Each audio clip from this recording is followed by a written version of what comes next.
Welcome to Tim and Julie Harris Superstar Interviews.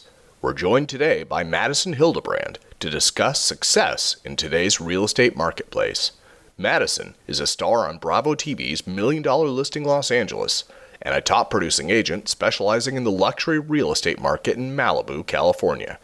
Today, we're going to learn about what inspired him to initially get into real estate and how he's turned that passion into a successful business on track to closing $100 million in sales this year. Now let's join our host, Tim Harris. We have a very special co-host today, Madison Hildebrand from Bravo TV's $1 Million Listing Los Angeles.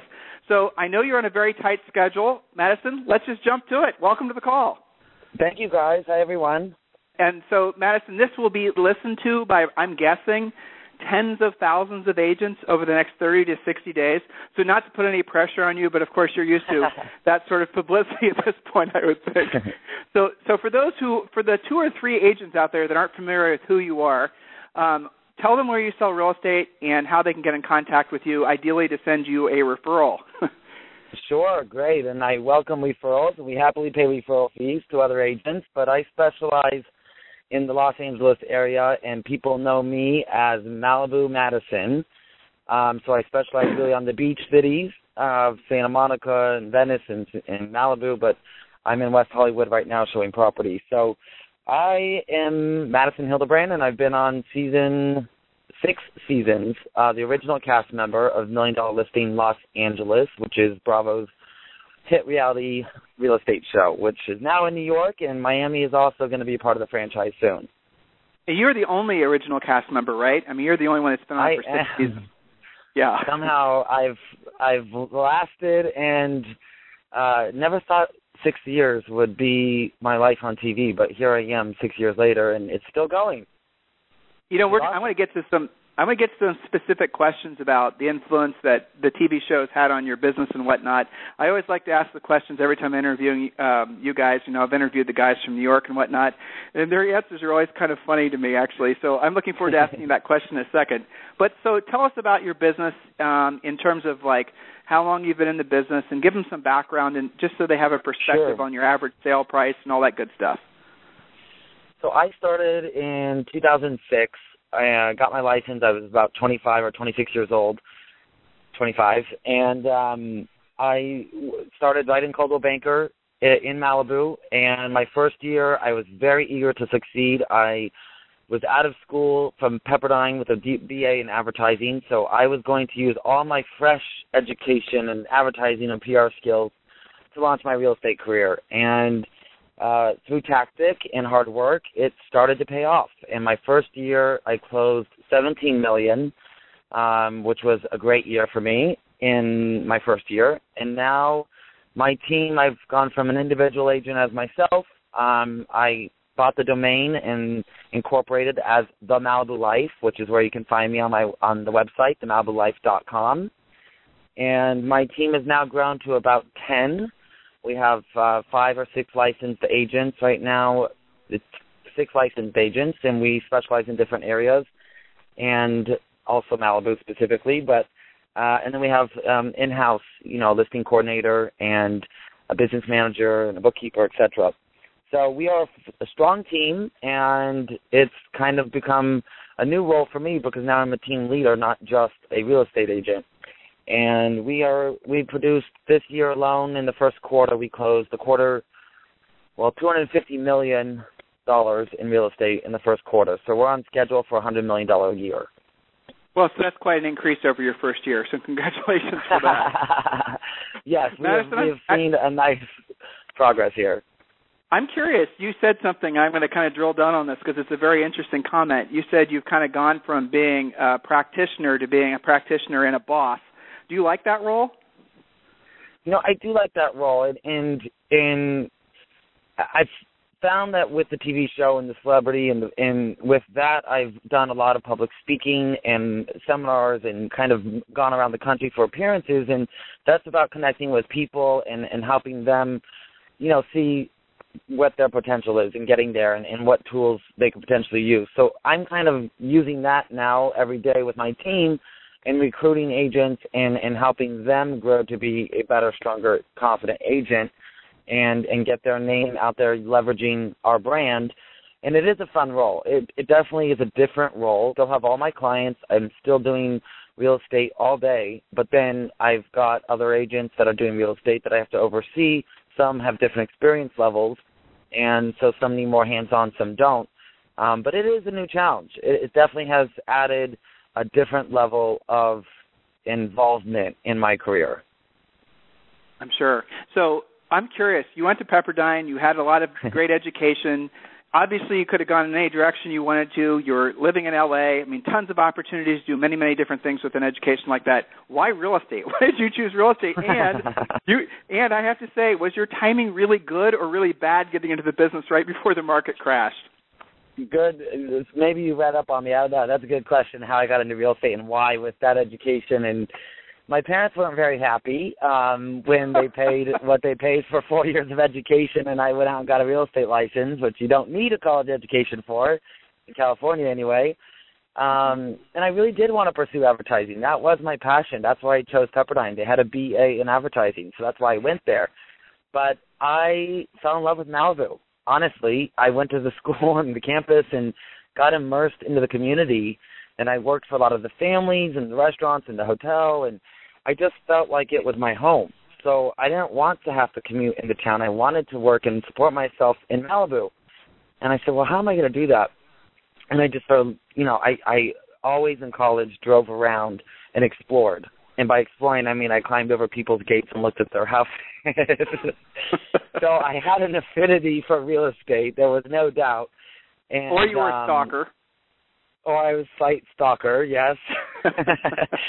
It's funny, now I go back and I've been called to some of these homes, and I sold some of these homes that I used to, set the alarms off on the fences. I was very eager. So that's what happened. I was really torn after graduating, like probably most young people, as to what direction to go. And your parents are saying one thing, and I got a career or an education in one other area, and I also wanted to do real estate. So I had three different voices talking. I packed a bag, and I moved like a homeless person with very much money to the Dominican Republic, lived in a shack, lived on the beach, killed my own fish, hunted fish in the water, and cooked them, and it was like rogue 3 months. I stayed as long as I could possibly stay to get it out of my system and figure out what it was that I wanted to do. And it was the cards that I was dealt and the hand that I was dealt aligned, and when I came home, it all fell into place. And so that from that point forward, my career and the decisions I made just kept aligning. And I knew I was making the right decisions at that point. And I haven't looked back since. And the TV show came shortly after. In my first year of real estate, I started filming. That's exciting. So let's, for the sake of the real estate agents out there listening, let's talk about some practical business stuff, if that's okay with you. Sure, absolutely. Best three lead generators. I mean, Madison, I get the fact that you've built a team, and I get the fact that you had a fantastic first year, $17 million, and this year you're going to do at least $100 million. I'll set it that you'll exceed your goal, right? Thank you. What do you will for sure. So especially after this interview, I have a feeling. So great. What are your best three lead generators? If you could only do three things to generate real estate transactions, what would they be?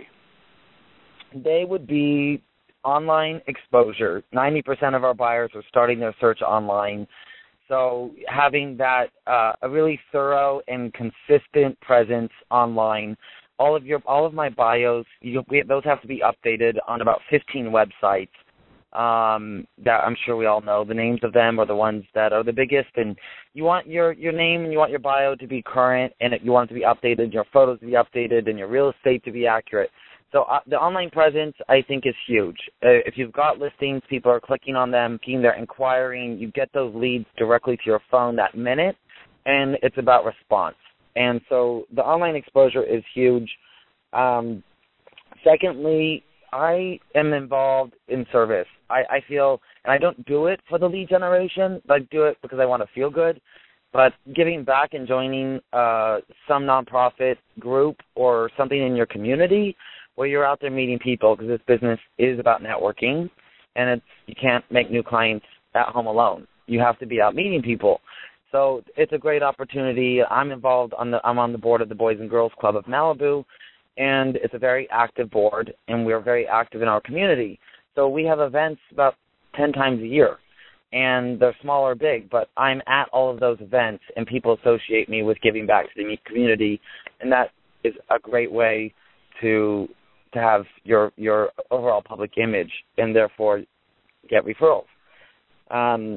And then lastly, I would say when you have a listing, I think when you have that opportunity to have a listing, in the very beginning of my career, that was like a gold mine. I made sure everyone saw that listing, and I had really obnoxious packaging. I did do direct mailers to my sphere of influence and to the neighbors around that listing. I made sure everyone was invited to the caravan or the open house. I wanted everyone in the neighborhood to know who I was. So blue was my color because of the company as well. So I ordered these kind of obnoxious tubes, these cardboard blue tubes, and I put the brochure rolled up inside with a personal note, and I dropped them off or mailed them to the neighbors in my sphere of influence. Everyone opened the package because it was a package. It wasn't an envelope. And they started connecting me with real estate.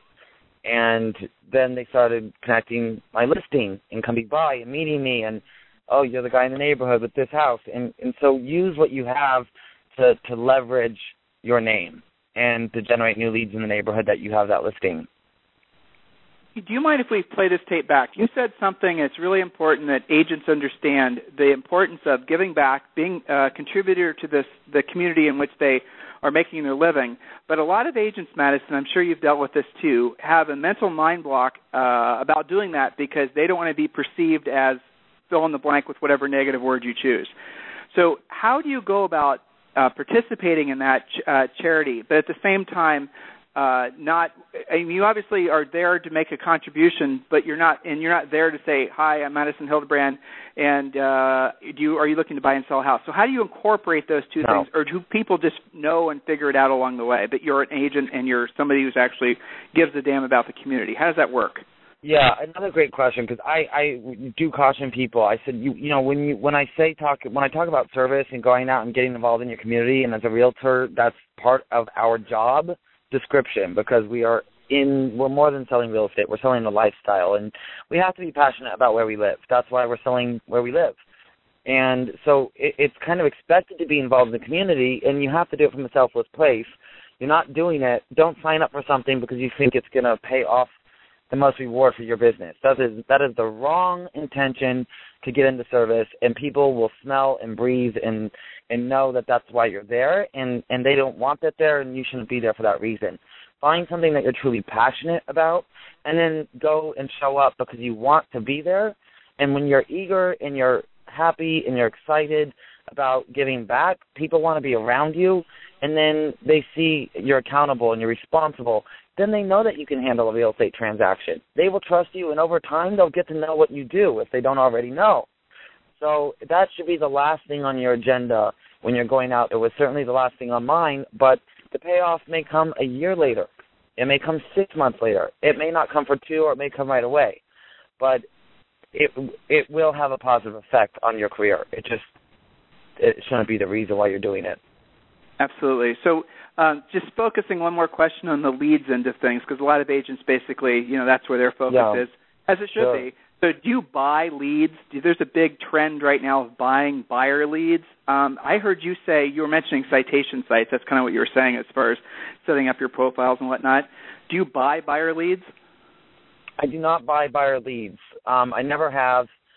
I don't do that. I think where another place to focus on getting leads, and it's a more costly way of getting exposure, and this is another way I really branded myself initially, and something I always continue to do, is using public relations and really networking relationships with journalists and bloggers and your local paper, and they need content on real estate. Everyone always wants to talk real estate, whether it was the most exciting house that sold, whether it had a tricked-out pool, our media rooms the new rave, whatever it is.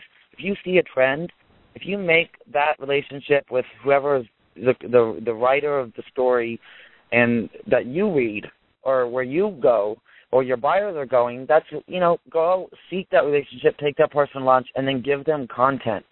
And if you make it very easy for them, they're going to quote you. And as soon as they start quoting you, you're going to become an expert, and you'll have credibility in your community or from that source. And then you can take that source and start plugging it into your emails with your clients. Oh, by the way, check me out in Forbes.com. I was talking about the value of sandy beachfront versus wet beach. And it just starts adding credibility. And if you use some finesse and you start adding it where your clients see it when you're interacting with them or you're in conversation, all of a sudden you kind of start getting bonus points in their mind, and you come to their mind first. And that's the goal. Right. You're ultimately setting yourself up to be the true local expert in these the things you're talking about. Make it so that you're setting yourself apart from your competition, really, at the end of the day.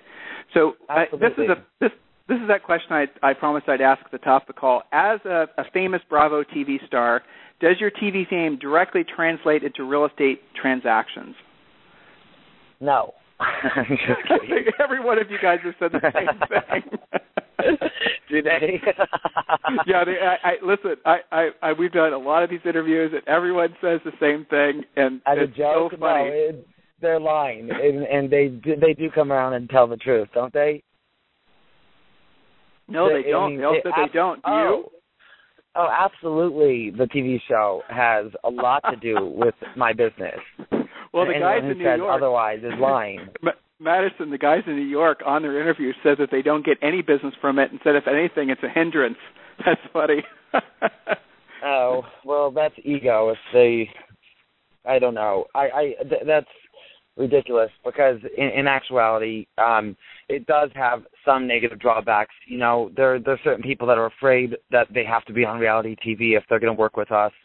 There's certain high-end clients that are A-celebrities that want nothing to do with the program. But that's okay. They don't have to have anything to do with the program. I have complete anonymity with many of my clientele.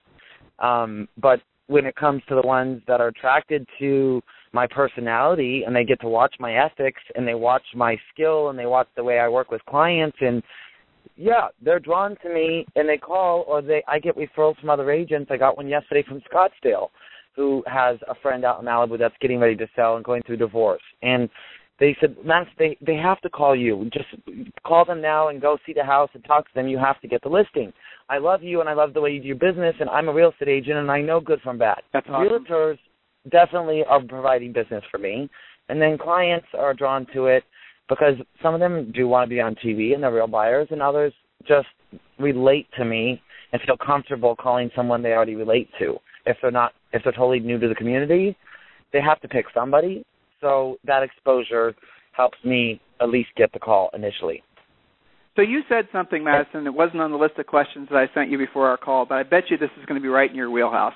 You mentioned the word ego, and if there's one thing that I have sensed from you is that despite your, I don't know, in this industry, it doesn't take much to be, in the real estate industry, if you sell 5 houses in most real estate brokerages, you're the agent of the year. But I mean, I'm sure you get recognized. You're selling real estate. You're constantly on. Ego doesn't seem to be a issue that stands in the way of your sort of spiritual involvement or your mindset. How do you keep that in check? Well, I just got out of therapy right before this call. Well, you're back in. And I'm not kidding. I probably have to go back after the call. No. I do. I do a lot of energy work, and I am spiritual, and I have the same somatics coach is really what her skill set is as a therapist of 12 years. So she's done me long before my career. And, it is, and my family keeps me grounded, and I'm very close to them. But, it is, I'm selling houses. I'm not saving lives, and so for me to think I'm a hero here by any means, I may be a hero to someone that really was emotional about getting the house, and that's awesome, and that's the reward. But in actuality, I can't let it really get to my head because it's a job, and I'm good at it, and I love what I do. But yeah, I'm not rescuing lives here. So I'm hearing that coaching and mentoring has been important in your life. I mean, you said that you had mentors that were influential. You have a gal that's working with you now who you referred to as a coach. So so for people to be on your level and stay on your level consistently, what I think I'm hearing you say is having a coach, having a mentor, having people around you that will show you the way is an important thing for you. It has been instrumental in me becoming successful or feeling successful until I was successful. And, I always tell people, too, part of having a coach or having a mentor or a therapist is that there's a third perspective, and usually someone with more experience than you in that particular field. So surrounding yourself with either a group or a mentor or a coach and attending a seminar or aligning with someone that has more experience just allows you to bounce things off of them and let you know that you're still doing the right thing, or, people can be crazy, or you don't take home that deal into your house and don't let it stress you out. And so having that third perspective assist in a career that is highly stressful and highly emotional and litigious. So, there's another part of our industry there. But it is instrumental. And if you're a newer agent or you're even kind of stuck and you've been doing it for a while, and our industry, like most industries, is so fast changing. And so to be in a room with someone that is staying on top of the skills and staying on top of the technology, and then you download that in a 2-hour period or a 3-hour period is tremendous value to someone that is trying to stay ahead of the curve and ahead of their competitors. So Madison, furthering your education is important. I'm trying to be mindful of the time. I've got 3 more questions. Do you have time? Sure. Yeah, absolutely. Okay, so what was the 2 next questions? You can combine these. Is what has been your biggest success in your real estate career, and what has been your biggest challenge? I was going to say your biggest setback or failure, but I thought challenge would be a nicer word. Challenge is a nicer word. Yes.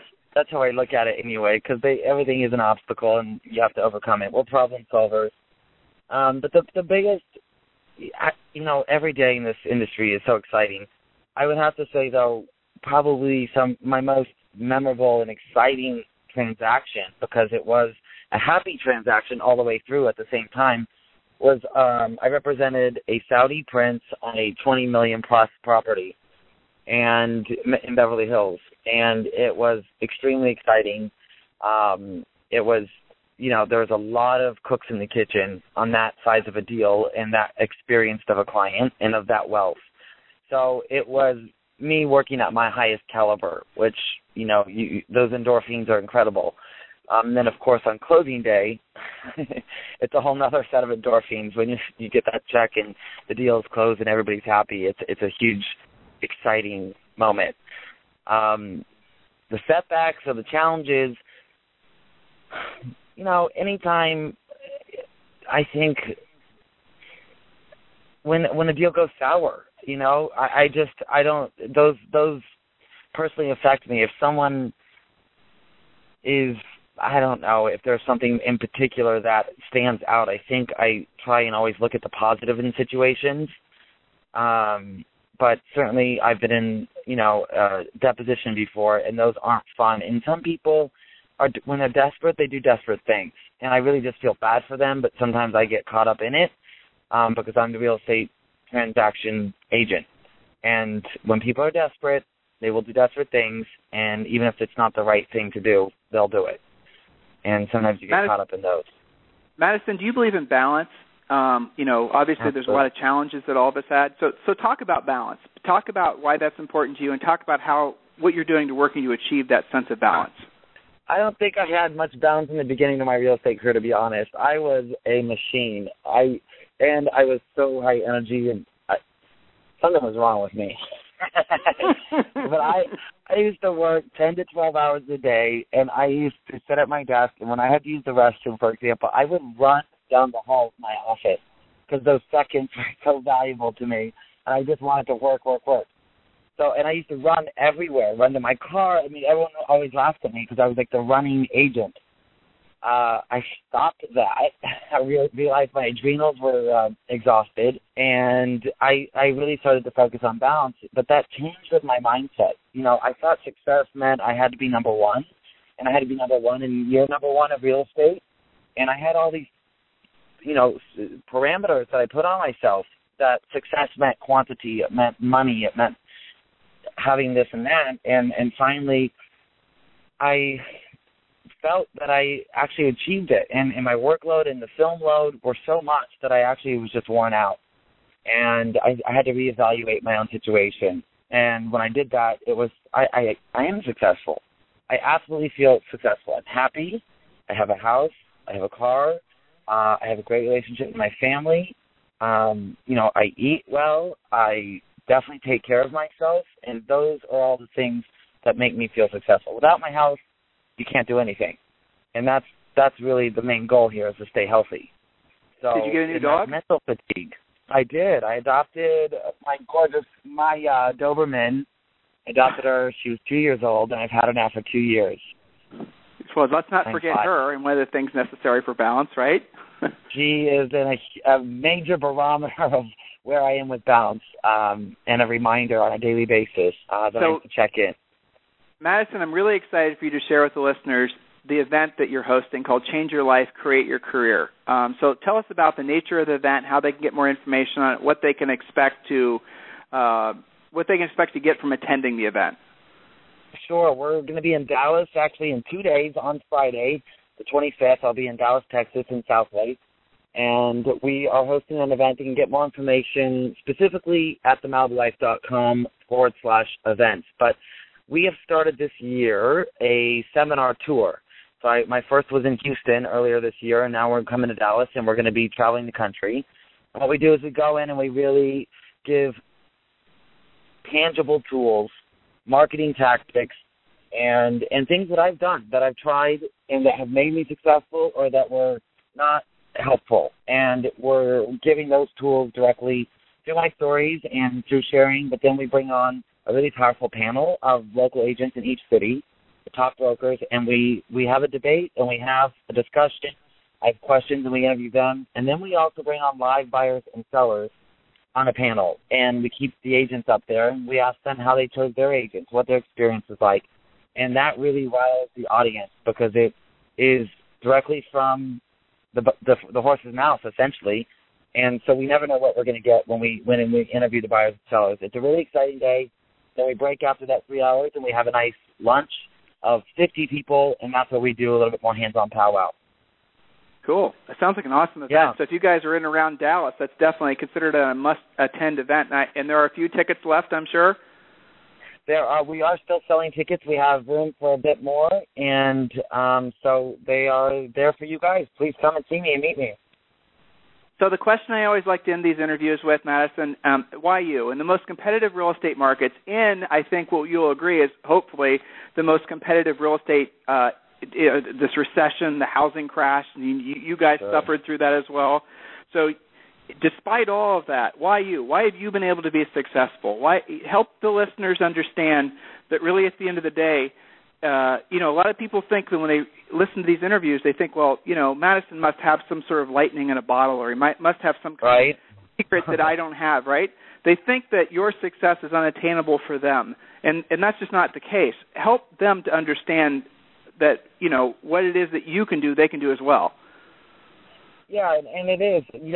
I look at other agents, and I look at other people in my life, and I said, I want to be more successful. I want to be like them, and I still put myself in a comparison or put them on a pedestal, and it's not that at all. It's, well, how did they get to where they are? And, how did Richard Branson become so successful? And if I want that, and do I really want that, what did he do? What did he do in his life? What decisions did he make?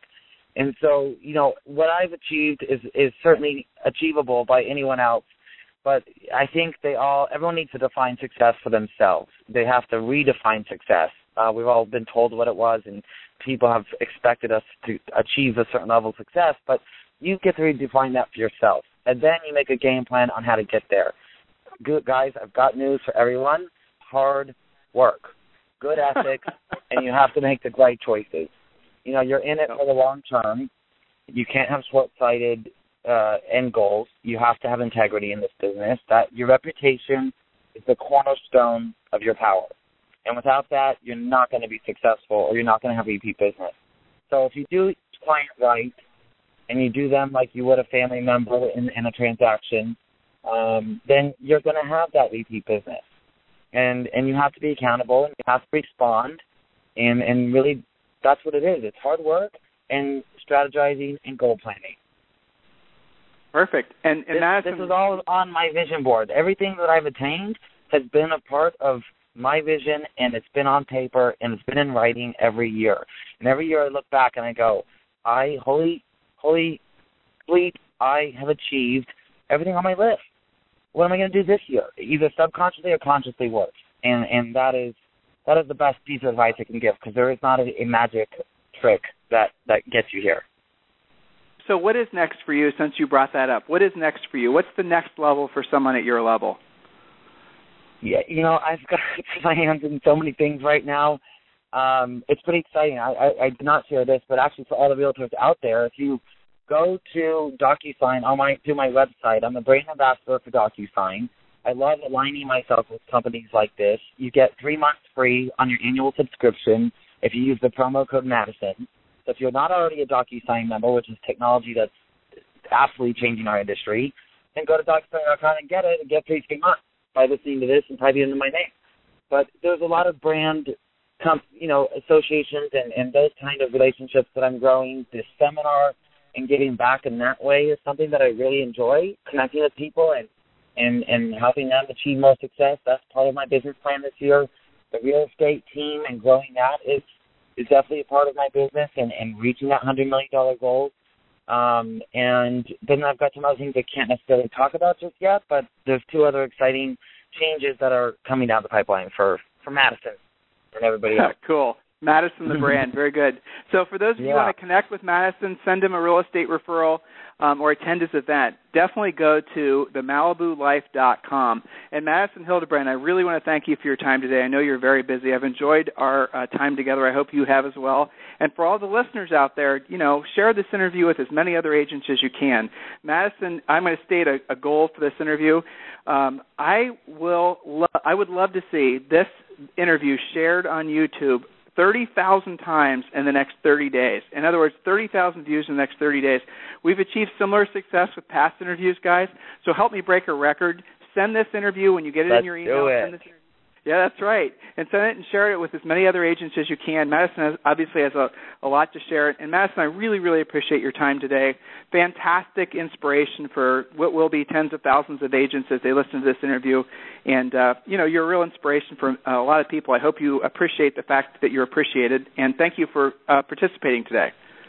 Yeah, thank you. And I will help you break that goal. I love that we have an intention now at the end of this interview, which I didn't have before. So now, let's through sharing that help you break a goal and watch something be successful by setting that out loud attention. That's awesome. I will send the interview to you in video format, and you can share it, and I'll share it, and we'll see if we can hit it. And here's a secret goal. Hopefully nobody's listening at this point. We have to beat the number of views that Frederick Eklund has had. All right, now it's personal. That's right. All right, Madison. All right, guys. Fantastic day. Thank you so much. Right. You know what? I'm going to email and tell them that. All right, Madison. Thank you for your time. Have a great day. Bye-bye. You too. Bye-bye.